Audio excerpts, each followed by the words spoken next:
Semua, perkenalkan nama saya Tasya Khairunisa dari S1 Hospitality Pariwisata 2018. Saya ingin mempresentasikan sebuah materi dari mata kuliah Hukum dan Etika Bisnis sebagai tugas ujian akhir semester. Di sini saya akan menjelaskan materi yang berhubungan dengan badan usaha. Apa itu badan usaha? Badan usaha adalah kesatuan dari sekelompok orang atau modal yang memiliki aktivitas yang bergerak di bidang perdagangan atau bidang usaha lainnya dengan bertujuan untuk menghasilkan laba dan keuntungan. Badan usaha memiliki macam-macam jenis dan bentuk, namun saya akan menjelaskan badan usaha yang berbadan hukum dan tidak berbadan hukum. Badan usaha yang tidak berbadan hukum adalah badan usaha yang tidak memisahkan dengan tegas antara kekayaan pemilik dan pendirinya dan harta kekayaan badan usaha. Sedangkan badan usaha berbadan hukum adalah badan usaha yang memisahkan antara harta kekayaan pemilik atau pendirinya dan harta kekayaan badan usaha.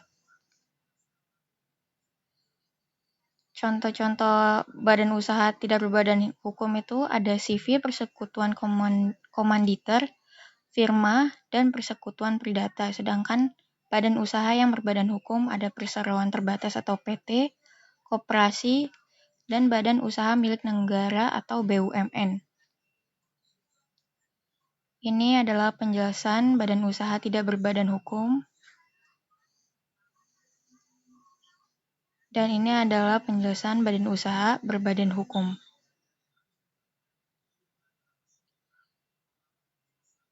Pendapat saya mengenai adanya badan usaha tidak berbadan hukum yang berlaku di Indonesia. Menurut saya, adanya badan usaha tidak berbadan hukum di Indonesia karena persyaratan yang berlaku. Bagi badan usaha berbadan hukum diatur di beberapa undang-undang minimal memiliki modal sebesar 50 juta, yang biasanya membentuk badan usaha skala menengah atau atas.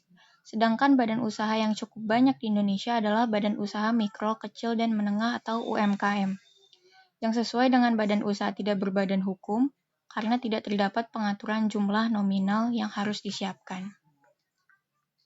Selanjutnya saya akan menjelaskan tentang strategi merger.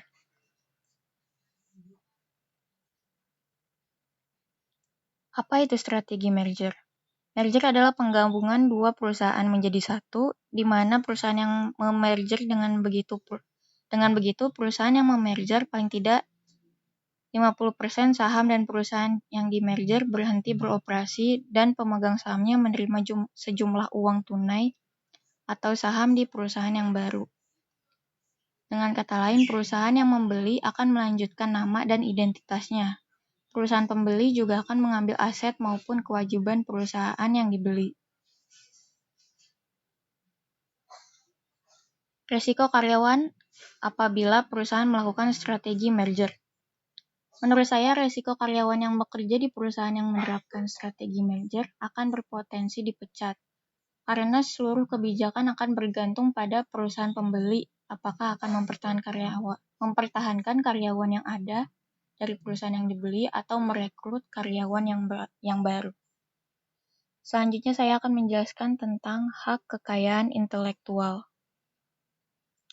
Apa itu hak kekayaan intelektual? Pengertiannya adalah hak kekayaan intelektual atau HAKI dihasilkan dari kata Intellectual Property Rights yang disingkat IPR, yaitu hak dari hasil olah pikir dalam menghasilkan suatu proses atau produk yang dapat dimanfaatkan untuk kehidupan manusia.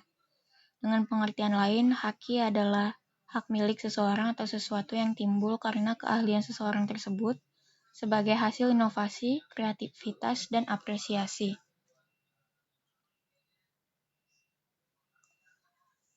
Manfaat HAKI apabila saya memiliki usaha,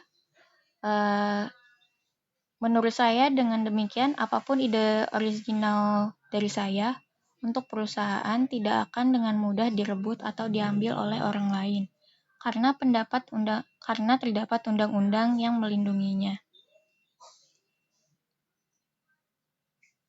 Sekian presentasi dari saya. Terima kasih telah menonton video ini. Semoga bermanfaat bagi kita semua. Terima kasih.